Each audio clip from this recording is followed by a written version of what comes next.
Selamat pagi bagi kita semua. Saudara-saudari kekasih dalam Tuhan Yesus Kristus, marilah kita mempersiapkan diri untuk mendengarkan siraman rohani di pagi hari ini. Sebelumnya kita berdoa. Tuhan, terima kasih untuk berkat yang telah kami terima di pagi hari ini. Sukacita menyertai kami dengan hari yang baru yang Tuhan berikan. Kami mau bersukacita dalam firman-Mu. Karena itu urapi kami dengan roh-Mu, sehingga kami dapat menghidupi firman-Mu. Dalam Yesus Kristus kami berdoa. Amin.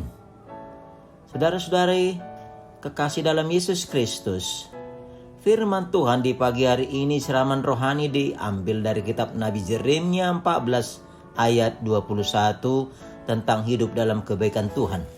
Demikian dikatakan.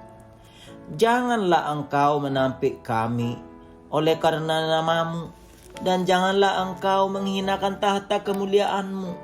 Ingatlah perjanjian-Mu dengan kami, janganlah membatalkannya. Saudara-saudari kekasih dalam Tuhan Yesus Kristus, ada peribahasa yang mengatakan air susu dibalas dengan air tuba. Artinya sesuatu kebaikan yang dilakukan oleh seseorang atau kelompok justru dibalas dengan suatu tipuan, kelicikan, atau kejahatan yang artinya tidak menghargai apa yang baik yang telah diberikan atau diterimanya.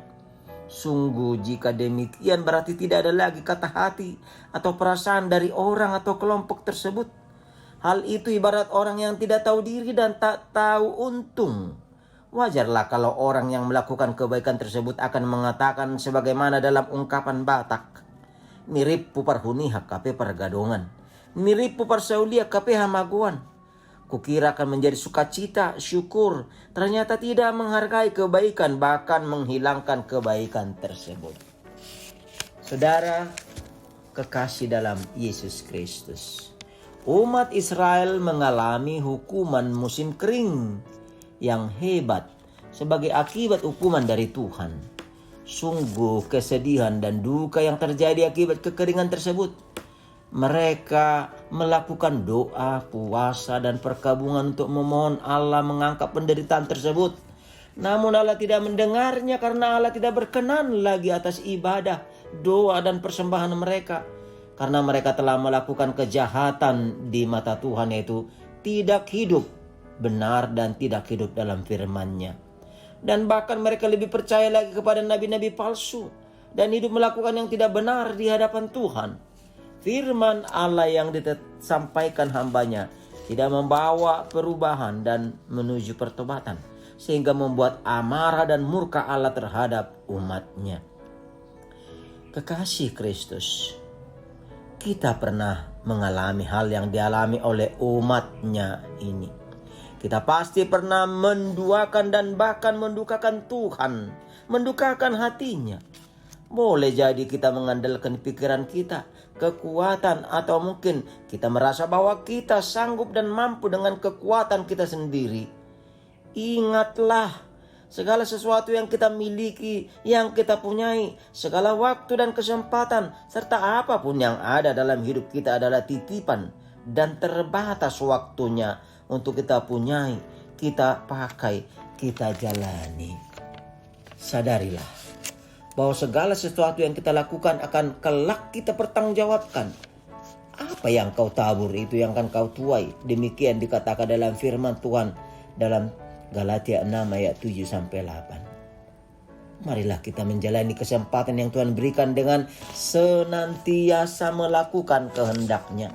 Mencari kerajaan Allah yang dihidupi melalui buah-buah roh akan menuntun kita menemukan dan hidup di dalam kebenaran, sehingga apapun yang kita minta, kita cari, kita ketuk, maka akan diberikannya, seperti tertulis dalam Matius 7 ayat 7. Hidup yang dibaharui dan dibenarkan menjadi hidup yang senantiasa dimampukan berdoa, berkarya, dan bersyukur dalam hidupnya, karena senantiasa dituntun oleh Roh Tuhan dalam menghadirkan kemuliaan Tuhan.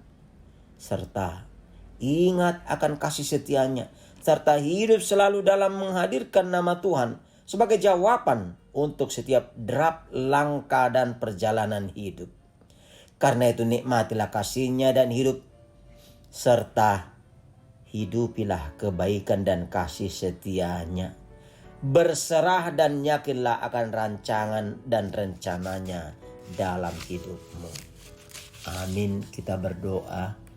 Terima kasih kami ucapkan kehadirat-Mu Bapa pada pagi hari ini. Firman-Mu telah mengingatkan kami agar kami hidup di dalam kebaikan sebagaimana Tuhan adalah baik. Maka kami terpanggil untuk menjadi pelaku-pelaku kebaikan. Karena itu Tuhan, ingatlah perjanjian-Mu dengan kami dan senantiasa dan bersegeralah menolong kami dikala kami lemah, dikala kami galau, dikala kami kecewa, dikala kami sedih, sehingga kami tidak jatuh ke dalam pencobaan. Ampuni kami Tuhan jika Engkau dapati tidak berkenan di hadapan-Mu.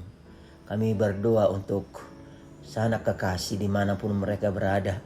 Terlebih saudara-saudara kami yang kurang sehat, yang sakit, yang berduka, atau yang di dalam pergumulan, atau di dalam masalah, bencana, dan berbagai ragam persoalan-persoalan dalam hidup. Berilah kekuatan dan kemampuan sehingga mereka dapat tangguh, kuat, dan mampu menjalani dan melewati masalah-masalah tersebut. Berkati juga anak-anak kami, baik yang bekerja, yang bersekolah, di tempat jauh atau yang beserta dengan kami. Tangan kasih-Mu menyertai.